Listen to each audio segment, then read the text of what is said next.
So, good morning. Papunta tayo sa palengke ngayon kasi mamamalengke tayo. Meron akong gustong i-share sa inyo na very helpful and convenient sa akin. Itong tumbler ko. O, diba? Very cute. Ang ganda ng design. Medyo trendy na yung design niya, no? Pang summer talaga. And gusto ko talaga yung color niya kasi kapag nawawala, madaling hanapin. Biluin mo, orange na orange. Pag gusto kong uminom, kukunin ko lang yung tumbler ko, tapos open and sip. Tapos, focus pa rin ako while driving. Unlike yung ibang tumbler ko, yung previous tumbler ko, kailangan ko siyang tunggain eh.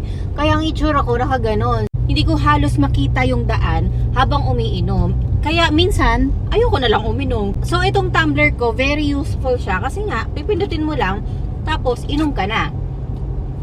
Hindi mo na kailangan tunggain. Pero yung itsura niya, no, parang tutunggain mo kasi may butas dyan.